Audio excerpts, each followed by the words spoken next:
Hello, good morning. আমি শাওলি। আমার নতুন আরেকটি ব্লগে আপনাদের সকলকে ওয়েলকাম। আজকে হলো সানডে। কালকে আমি কোনো ব্লগ দিইনি, কারণ হচ্ছে নিজের কাজের জন্যে। শনিবারের দিনটা আমি দেখছি যে আমার কোনো না কোনোভাবে বাদই হয়ে যাচ্ছে। তো ঠিক আছে, একটা দিন যদি নিজের জন্য রাখা যায়। আর এই সপ্তাহে আরেকদিন অফ গেছিলো, কারণ হচ্ছে আমার শরীর ভালো ছিল না। তো আজকে পিছনের ব্যাকগ্রাউন্ডটা দেখে কিছু বুঝতে পারছি কিনা জানি না, এটা হচ্ছে আমার শ্বশুরবাড়ি। আমি কালকে রাতে এখানে এসেছি। আজকে প্রথম হচ্ছে এই বাড়ি থেকে ব্লগ করবো, সারাদিনের ব্লগ। তো চলো, আজকের দিনটা এখান থেকে শুরু করছি, নতুন আরেক জায়গা থেকে। আস্তে আস্তে তোমাদেরকে দেখাবো। এটা আমি আমার বারান্দায় দাঁড়িয়ে আছি। বৃষ্টি হচ্ছিল, এখনও হচ্ছে ঝিরঝির ঝিরঝির করে। এই যে ওয়েদারটা এরকম। তো যা গরম ছিল সেটা কেটেছে, যাই হোক ভালোই হয়েছে। তো চলো, আজকের দিনটা এখান থেকে শুরু করছি। হয়তো আজকে কিছু এক্সাইটিং হলেও হতে পারে, তোমাদের সাথে নিশ্চয়ই সবটা শেয়ার করবো। তো চলো শুরু করা যাক আজকের দিনটা। তো দেখো, আমি এখন চা বানাবো একটু। এখন 9:30, 9:30 না, 9:50 মতো বাজে। এখন হচ্ছে চা বানাবো, একটু চা খাবো। তারপরে জানি এখানে সেরকম কিছু আনা নেই, তো দেখা যাক কী করি। চলো চাটা আগে বানাই।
তো দেখো, আমাদের তিনজনে, মানে আমার 2 ছেলের জন্য চা বানিয়েছে। চা রেডি। আর হচ্ছে বিস্কুট নেবো, একটু মুড়ি নেবো, চাটা খাই, তাহলে একটু মানে সতেজ হওয়া যাবে। আগে কি করবো না করবো সেটা প্ল্যান করা যাবে। চলো চাটা পটাপট খেয়ে নিই, সকালবেলা তারপরে আসছি। তো দেখো, এই যে সকালের ব্রেকফাস্টে ম্যাগি বানিয়ে দিলাম, ওটাই খাচ্ছ। তো ম্যাগি খাক। এখন হচ্ছে 11টা বাজতে যাবে আর কি। আমি এখন স্নান করবো, তারপরে স্নান করে তারপর দেখি রান্না কি করি না করি। ওরা খেয়ে নেব, তারপরে স্নানে যাই, স্নান করে এসে। তো দেখো, অনেকক্ষণ পর ভিডিওতে আসলাম, কারণ হচ্ছে মাঝখানে অনেক কিছু করলাম। স্নান করে হচ্ছে আমি চলে গেছিলাম বাড়িতে। বলছিলাম এক জায়গায় আমাদের প্ল্যান হচ্ছিলো যাওয়া, ওটা আজকেই। তো এখনও বলছি না, আগে যাই, মানে ঠিকঠাক জায়গা মতো পৌঁছো, তারপর তোমাকে বলবো। তো ওটার জন্যই আমার এখানে ট্রলি ছিল না একটা। তো মাদের ওখান থেকে একদিনের জন্য, তো ওটা আনতে গেলাম। একদিনের জন্য হলেও নিয়ে যেতেই হয়। যাই হোক, তো ওটা নিয়ে আসলাম আমি আস্তে আস্তে। সেই 12:30টার দিকে বেরিয়েছি, আসলাম হচ্ছে 2টোর দিকে।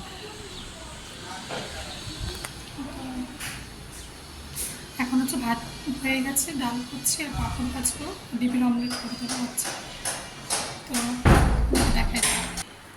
তো এই যে দেখো, ডাল হচ্ছে এখানে, আমি হচ্ছে আমার ইসের ডাল, কালাইয়ের ডাল যে আছে ওটা করছি। তো এখন ওটা হয়ে গেলে পরে ব্যাগ গোছানো হয়ে গেছে। তো তারপরে পাগল পাগল লাগে, যাওয়ার দিন যদি এরকম দৌড়ে থাকে তাহলে মানে সেটা বলার কিছু নেই, কিন্তু এটা আমাদের হয়, সে কালিম্পং যাই অন্য কোথাও যাই। তো চলো এখন আবার এটা করে ওদেরকে খাওয়াই, 3টা বাজতে আসলো। খাওয়ানোর পর তারপরে একটু নিচে বসবো, মুখ চোখের ফ্রেশও হতে হবে, একটু স্টার্টিং টার্টিং করতে হবে, কারণ ওখানে গিয়ে আর টাইম পাবো না। তো চলো একটু কাজ করে নিই, আবার খুব দৌড়াদৌড়ি, তারপরে আবার আসছি। এখন আমরা বেরোচ্ছি, বলছিলাম আমি যাওয়ার কথা। তো এখন রেডি হয়ে গেছি, এই যে এখন বেরো, স্টেশনে যাওয়া যাক, গিয়ে ওখানে বলবো কোথায় যাচ্ছি। তো চলো বেরোনো যাক, ঠাকুরের নাম করলো দক্কা দক্কা। তুমি দৌড় খাও না, দৌড়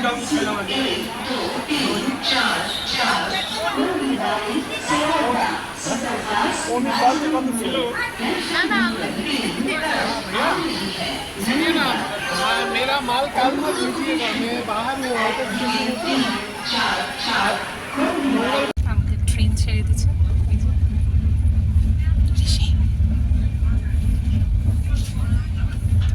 বসে আছি, বেশিক্ষণ হয়নি ছেড়েছে, এখন আবার দাঁড়াবে আবার জংশনে, কতক্ষণ দাঁড়াবে জানি না। 1 মিনিট বসে আছি, এই যে বসে আছি না, বসে যাবো।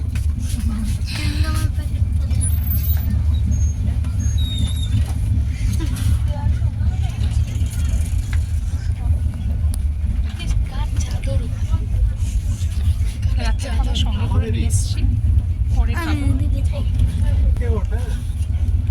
তুই উঠতে পারবি না।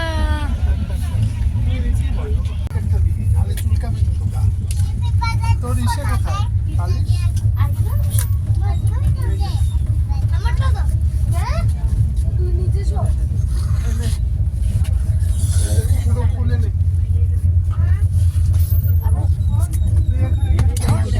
বিছানা গোছাচ্ছে, ট্রেনের বিছানা সব সেপারেট করছে, যেহেতু এসিতে, ওই জন্য এগুলো তো লাগবেই চাইলে। তো ওরা দুজন উপরে চলে গেছে, আমাদের খাওয়া হয়ে গেছে। আচ্ছা তোমাদেরকে বলা হয়নি আমরা কোথায় যাচ্ছি। আমরা যাচ্ছি হলো গুয়াহাটি, আসাম। এতক্ষণ বলেই তো কালকে সকাল 5টার সময় এটা পৌঁছানোর কথা, জানি না কখন পৌঁছাবো। একদিনের জন্যই যাচ্ছি ঘুরতে, হঠাৎ করে প্ল্যান হয়েছে। তো চলো এখন হচ্ছে বিছানা ঠিক করছে।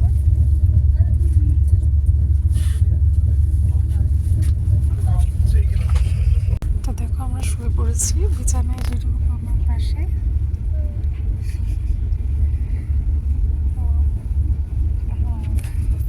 আজকে ব্লগটা ট্রেনের থেকে শেষ করছি। তো চলো কালকে আবার দেখা হবে নতুন আরেক জায়গার ব্লগ। ততক্ষণ সবাই ভালো থেকো, সুস্থ থেকো, কালকে আবার দেখা হচ্ছে।